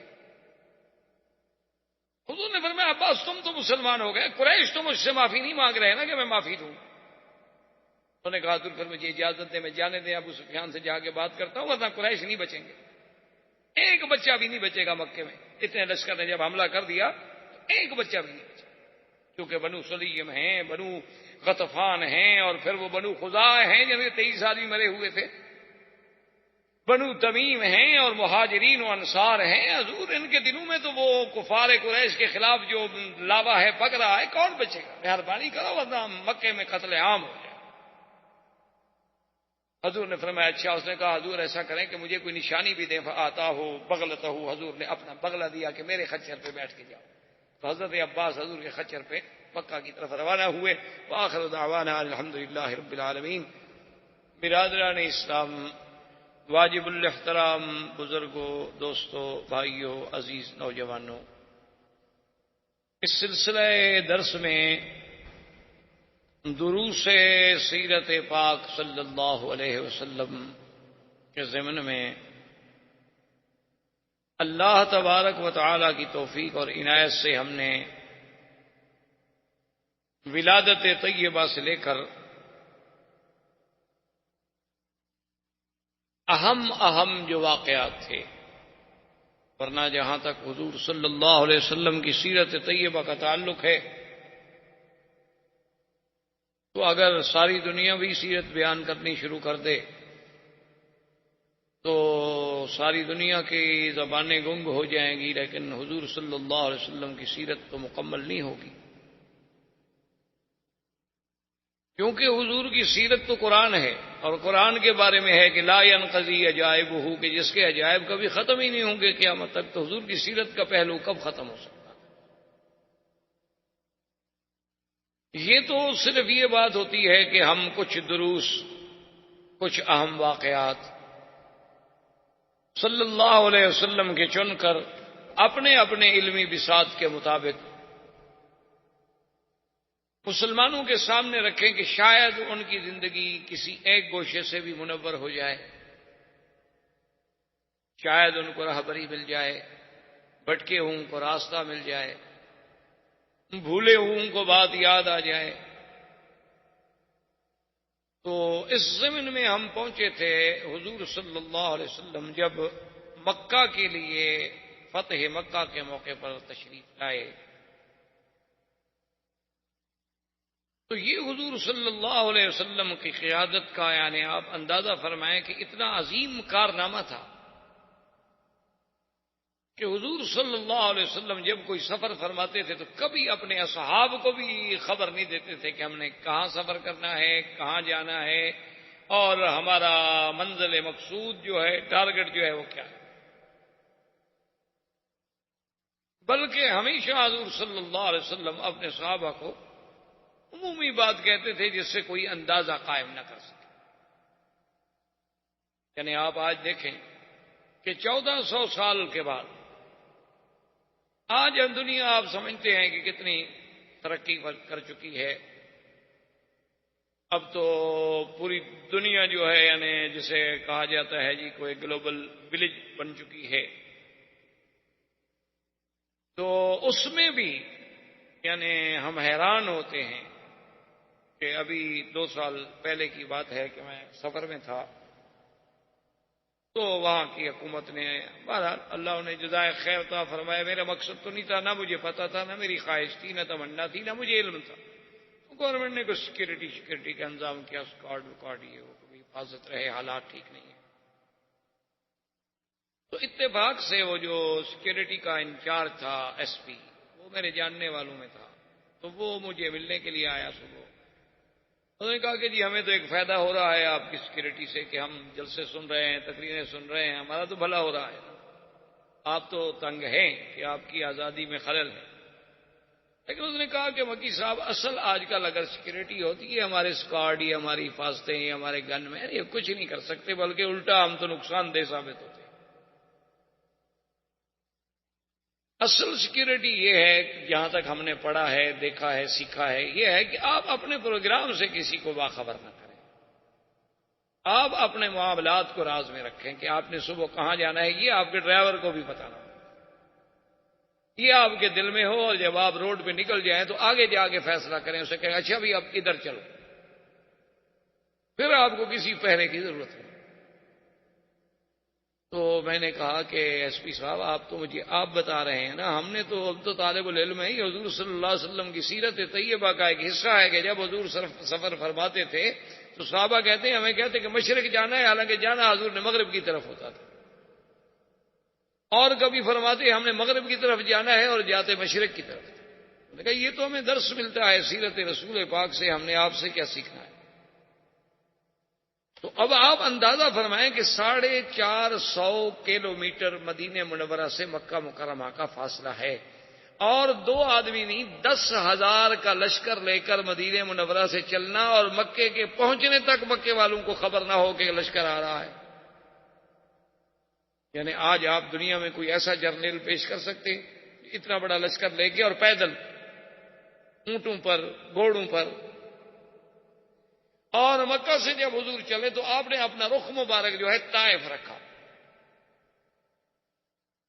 اب سب سمجھتے رہے کہ طائف کی طرف بنی حوازن پہ حضور صلی اللہ علیہ وسلم حملہ فرمانا چاہتے ہیں، اور جب بنی حوازن کے طائف کے قریب میں یعنی آ گئے تو حضور پاک نے باقاعدہ اپنے آدمی بھیجے جسے آپ کہہ لیں کہ بھی جاسوس بھیجے گئے کہ بھی آگے جا کر خبر دیں، جیسے آج آپ او پی ڈی کرتے ہیں، بھیجتے ہیں، پہلے وہ جا کے اطلاع کرتے ہیں کہ اچھا جی اب یہاں آپ فائر کریں۔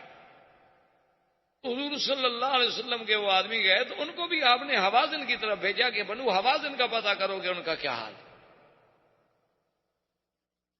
بنو حوازن کا ایک آدمی اتفاق سے وہ جو ہمارے اصحاب رسول پاک حضور کے حکم پہ تلاش کر رہے تھے، ان کے ہاتھ میں ایک بنو حوازن کا آدمی پکڑا گیا، وہ ان کا جاسوس تھا، ان کو بھی پتہ چل گیا تھا کہ شاید ہم پر حملہ ہو جائے، تو وہ بھی اپنے جاسوس بھیجتے تھے کہ پہاڑوں میں پھرتے رہیں، اونچی چوٹیوں پہ چڑھ کے دیکھتے رہیں کہ کوئی قافلہ، کوئی منظر، کوئی آتا ہوا، کوئی روشنی، کوئی رات کو آگ جلانے کا منظر نظر آئے تو خبر رکھیں۔ وہ جب پکڑا گیا تو حضرت خالد بن الولید نے اس سے پوچھا کہ تم کون ہو؟ تو اس نے ایک اور قبیلہ بتا دیا کہ میں تو بنو غفار کا۔ تو انہوں نے فرمایا اچھا تم بنو غفار کے ہو؟ نے کہا اچھا، ان کا کس کے بیٹے ہو؟ اس نے باپ کا نام بتایا، تو آپ نے کہا اس نام کا آدمی تو بنو غفار میں کوئی نہیں ہے۔ اچھا تمہارا بنو غفار کی کس گلی میں گھر ہے؟ اب وہ بیچارہ بنو غفار کا تو گھر جانتے ہی نہیں تھے، تو بتایا کیسے؟ اور فرمایا میں جانتا ہوں تم حوازن کے جاسوس ہو، سیدھی سیدھی بات کرو، کیا بات ہے؟ تو اس سے بھی حضرت خالد کو بڑے معلومات حاصل ہوئے، پتہ چلا کہ بنو حوازن بھی پوری طرح تیاریوں میں لگے ہوئے۔ تو اب حضور صلی اللہ علیہ وسلم بالکل عین جب طائف یعنی طائف کے رخ پہ آ گئے، جیسے وادی تیمہ ہے تو اس کے رخ پہ آ گئے، تو وہاں سے آپ نے حکم دیا کہ مکہ سب لشکر جو ہے مکے کی طرف رجوع کرے، ہم نے طائف نہیں جانا ہے۔ اب حضور صلی اللہ علیہ وسلم مکے آئے، اور مکے سے 4 میل صرف باقی حرم جو ہے 4 میل رہ گیا، وہاں حضور صلی اللہ علیہ وسلم نے پڑاؤ کیا، لشکر تھک چکا تھا اور متواتر سفر کر چکا تھا۔ اور اتفاق کی بات یہ ہے کہ بدیل بن ورقہ جو بنو خزاعہ کا سردار تھا، جو مدینہ منورہ گیا تھا حضور صلی اللہ علیہ وسلم سے مدد مانگنے کے لیے کہ حضور ہمارے ساتھ بنی بکر نے زیادتی کی ہے، ہم آپ کے حلیف ہیں، ہماری مدد کریں، اور پہلے انہوں نے سالم ابن عوف کو بھیجا تھا، جس کے ساتھ حضور نے وعدہ کیا تھا کہ نصرت یا سالم۔ بدیل ابن ورقہ روزانہ رات کو مکے سے نکلتا تھا، انتظار میں تھا کہ اللہ کے نبی نے وعدہ کیا ہے تو اللہ کے نبی کا وعدہ تو ضرور سچا ہے، آپ آئیں گے، لیکن پتہ نہیں کب۔ اتفاق کی بات یہ ہے کہ ایک رات بدیل ابن ورقہ بھی نکلے، ادھر ابو سفیان جو مکے کا سردار تھا وہ بھی نکلا، اور حارث ابن ہشام بھی نکلا۔ یہ تینوں جو ہے نا اتفاق سے نکلے تو اپنے اپنے گھر سے، لیکن راستے میں اکٹھے ہو۔ ابو سفیان نے پوچھا بدیل ابن ورقہ سے کہ کیسے چلے ہو، کہاں چلے ہو؟ تو بدیل ابن ورقہ نے کہا تمہیں پتہ ہے کہ میرے قبیلے کے لوگ مارے گئے، بنو بکر نے حملہ کیا، تمہیں پتہ ہے اللہ کے حرم میں میرے 23 جوان مارے جا چکے ہیں، ہم تو اب رات کو اپنی اپنی قوم کو دیکھنے کے لیے نکلتے ہیں۔ یکدم جب روشنیوں پہ نظر پڑی تو اس نے کہا کہ ما ہاؤلا، من ہاؤلا، یہ کیا ہے؟ تو بدیل ابن ورقہ نے کہا ہو سکتا ہے میرے قبیلے کے لوگ ہوں، بنو خزاع ہوں۔ اس نے کہا نہیں، بنو خزاع کو میں جانتا ہوں، ان کا اتنا عدد نہیں ہے، ہاؤلا اکثر، یہ تو زیادہ ہے۔ اس نے کہا اچھا یہ بھی ہو سکتا ہے کہ بھائی یہ جو ہے بنو سلیم۔ انہوں نے کہا نہیں نہیں، وہی نہیں۔ انہوں نے کہا پھر یہ کون ہے؟ حارث ابن ہشام نے کہا ابو سفیان، معلوم یہ ہوتا ہے کہ ھذا محمد الرسول، یہ مسلمانوں کا لشکر۔ اس نے کہا کیسے ہو سکتا؟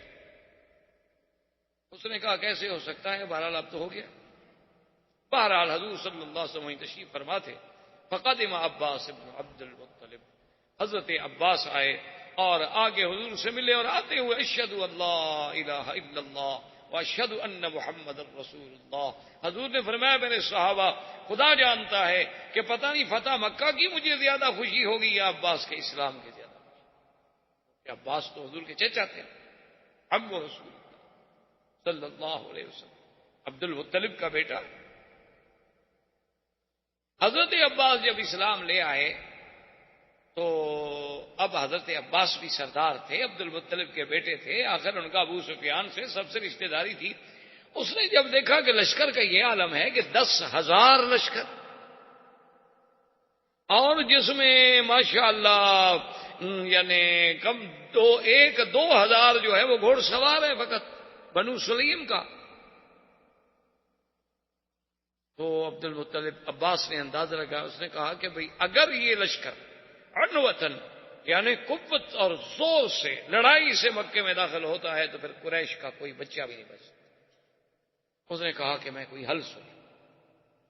اس نے کہا حضور اچھا الحمدللہ میں مسلمان ہو گیا، مجھے اجازت ہے میں ذرا ابو سفیان سے بات کروں؟ حضور نے فرمایا ہاں بالکل بات کروں۔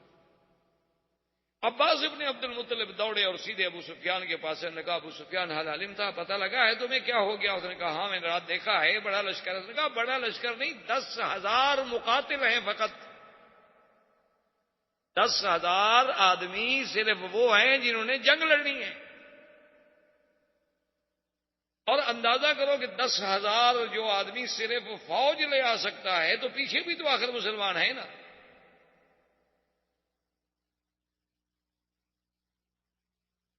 تو اس نے کہا عباس کیا کروں؟ اس نے کہا ابو سفیان دیکھو تم مکے کے سردار،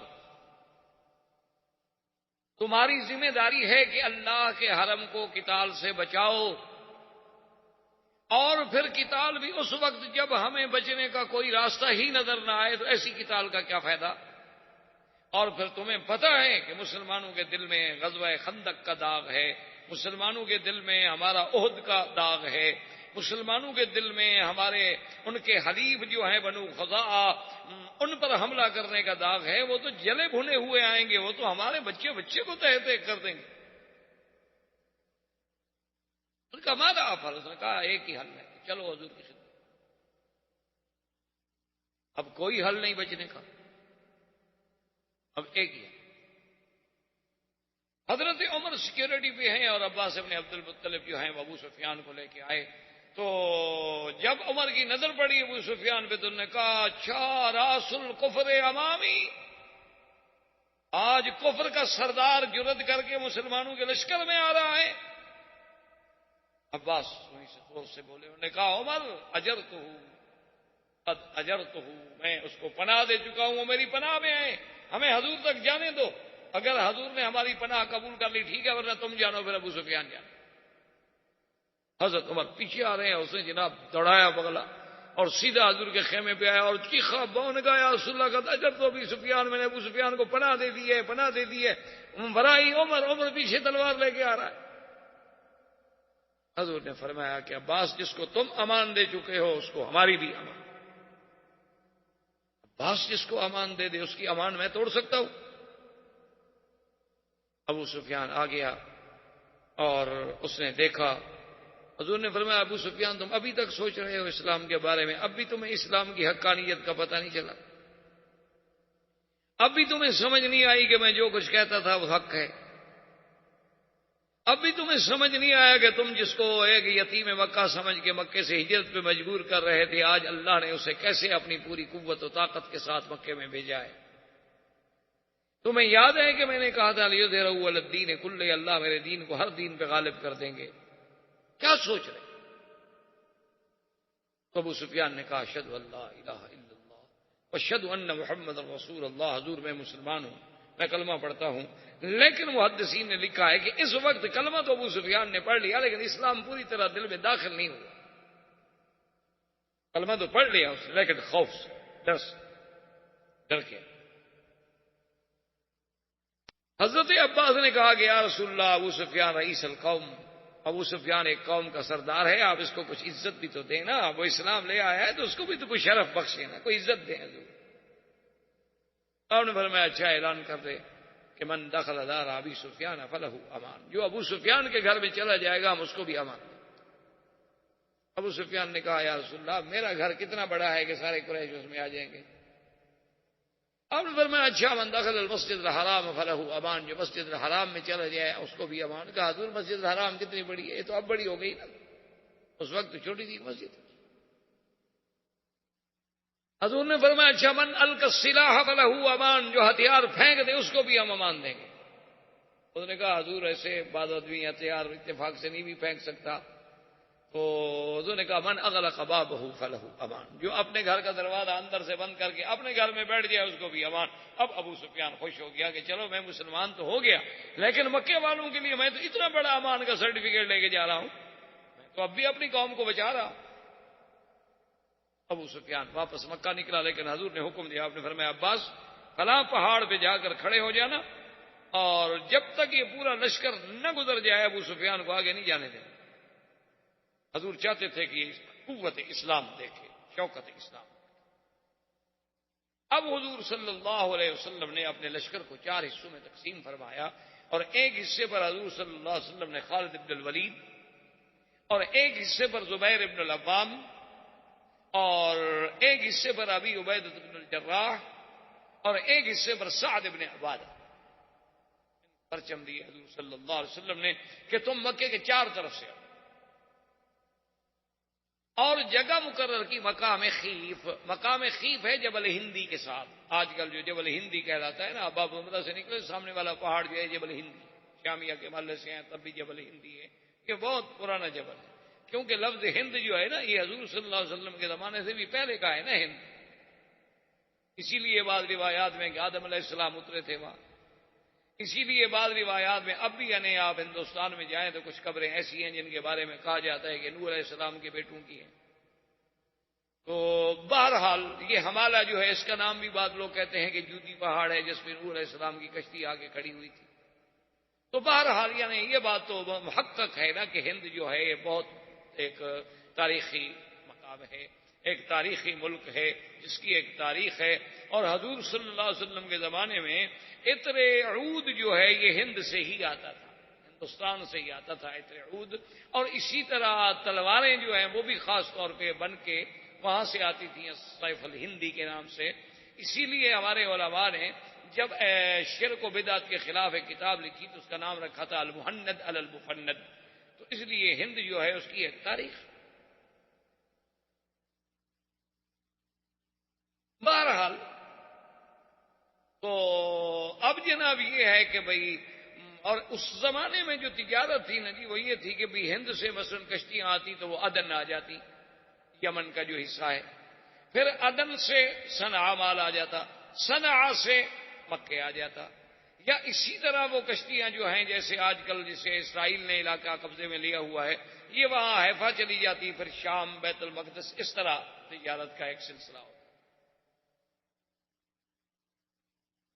تو حضور نے حکم دیا کہ بھی مقام خیف پر چاروں لشکر جو ہیں نا جی، چاروں لشکر ہر طرف سے داخل ہوں اور جمع وہاں ہونا ہے۔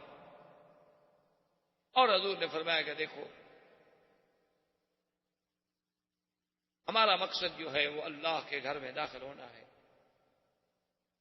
آج آپ پوچھیں ان لوگوں سے جو کہتے ہیں کہ اسلام تلوار کے زور سے پھیلا، اسی لیے آج بھی مسلمان کے جو دشمن ہیں نا یہود و نصارہ، یہودی، ہنود، یہود، وثنی، مشرک، کافر، آج بھی وہ یہی اعتراض کرتے ہیں، دیکھو جی سعودی عرب کے پرچم پر تو تلوار ہے نا، تلوار تلوار جی تلوار، کہ اسلام تو تلوار کے زور سے، دیکھو جی ان کا تو پرچم بھی تلوار۔ تو یہ بات جو ہے دراصل، اور یہ اعتراض کرتے کون ہیں؟ جنہوں نے قوموں پر ایٹم استعمال کیے، یعنی آپ اندازہ کریں یہ کتنی غدار قوم ہے۔ مرغی ذبح کرنے سے تو ان کو رحم آتا ہے کہ جی ایک جانور ہے، اس کو مسلمان بڑے ظالم ہیں جی، چھری سے ایسے ایسے ایسے کرتے ہیں، بس کرنٹ تو ختم ہو جائے یار، یہ بڑا ظلم ہے۔ یعنی مرغی کا تڑپنا تو ان کو ناگوار گزرتا ہے، لیکن کوسوا میں اگر مسلمان تڑپیں، البانوی عورتیں تڑپیں، عصمت دری ہو، کشمیر میں اگر 70,000 آدمی مار دیا جائے تو وہاں تو جی نہیں، ایسا نہیں ہونا چاہیے۔ اور الٹا مسلمان کو کہتے ہیں کہ تم یہاں کیوں آ گئے، تم تو ادھر تھے۔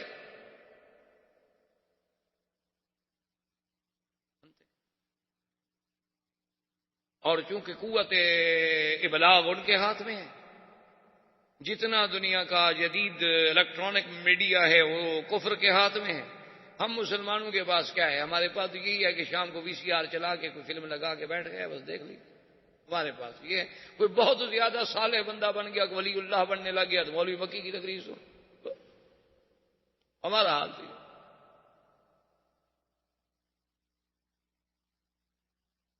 یعنی عجیب انداز ہے۔ آپ اندازہ فرمائیں کہ ابھی آپ نے پڑھا ہوگا کہ اتنا ناٹو نے کتنے بم برسا دیے، کل 13 ٹینک ان کے تباہ ہوئے، ابھی باقاعدہ رپورٹیں پڑھ لی۔ یعنی انہوں نے اپنے زیر نگرانی مسلمانوں کو مارا، تباہ کیا، نکالا، برباد کیا، باقاعدہ سرنگیں بچھوائیں، اب ان مسلمانوں کو واپس لا کے بقیہ جو ہے ان کو اس طرح مار رہے ہیں۔ اور دیکھیں پیار کتنا ہے، ساتھ کہتے ہیں کہ بھائی البانوی مسلمانوں آپ کے ساتھ واقعی بڑی زیادتی ہوئی ہے، لیکن اب اگر وہ سرب آئے نا ان سے تم زیادتی نہ کرنا، ذرا پیار کا۔ اس کے باوجود بھی ہم کہتے ہیں کہ وہ کافر ہماری مدد کرے گا۔ اللہ اکبر۔ اور قرآن کھولیں تو تمہیں سمجھ آ جائے کہ قرآن کیا کہتا ہے۔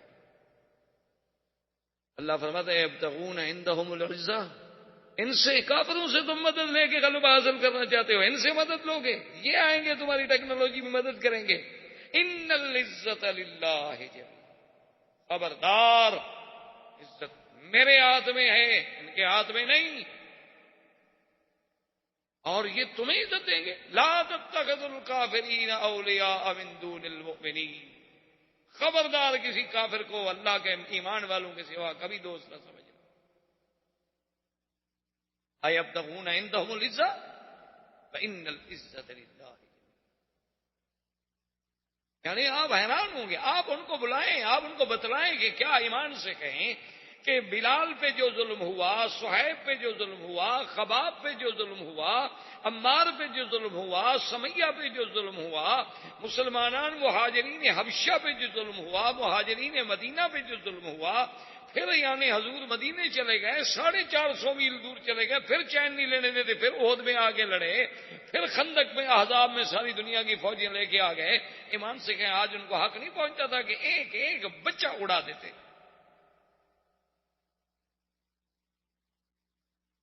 لیکن دیکھیں کہ حضرت سعد حضرت سعد نے جب پرچم ہاتھ میں لیا نا، حضور نے 4 پرچم دیے نا، ایک خالد کو، زبیر بن عوام کو، سعد کو، ابی عبیدہ بن جراح رضی اللہ تعالی عنہم کو. تو حضرت سعد نے ایسے غصے میں ایسے ایک دفعہ پرچم کو یوں ہلایا اور کہا لا قریش بعد اليوم اليوم یوم الملحمہ. میں نے کہا صحابہ تیار ہو جاؤ، آج کے بعد قریش کا بچہ نظر نہیں آئے گا، اور آج دن ہے ہم اپنے خون کا بدلہ لیں گے.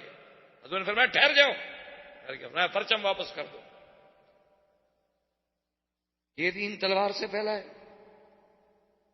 حضور نے فرمایا سعد کیا کہہ رہے ہو؟ الیوم یوم الملحمہ نہیں، الیوم یوم المکرمہ. آج عزت کا دن ہے، تکریم کا دن ہے. الیوم یعز قریش، آج اللہ قریش کو عزت دیں گے، ذلت نہیں. ہم کسی کو ذلت دینے کے لیے تو نہیں آئے، ہم تو عزت دینے کے لیے آئے. واپس کرو پرچم واپس کیا. لیکن دیکھیں حضور صلی اللہ علیہ وسلم کی فراست. آپ جانتے تھے کہ سعد تو انصار کا سردار ہے، اگر اس سے پرچم واپس لے لیا ہے ہم نے تو انصار کے دل پر تو چوٹ لگے گی نا. تو حضور نے فوراً اس کے بیٹے کو بلایا، کیسے ابن سعد کو پرچم دے. سیاست مدن پر کتنی نظر تھی میرے نبی کی صلی اللہ علیہ وسلم. آج تو آپ دیکھتے ہیں نا، الیکشن کوئی ہار جائے، ایک آدمی مر جائے انہوں نے، تو پھر جو سمجھدار پارٹی ہوتی ہے اس کے بیٹے کو ٹکٹ دیتی ہے، تاکہ پھر وہ ایشو بن جاتا ہے نا انتخاب میں کہ جناب وہ ان کا تو حق تھا نا جی، اس کا تو حق تھا نا جی، اس کا باپ ہی جناب پہلے MNA تھا نا، اب وہ مر گیا، یہ تو سیٹ ان کی ہے جناب، اب یتیم سے چھیننا چاہتے ہیں یہ ظالم لوگ. تو سب سے بڑا ایشو وہ ہوتا ہے.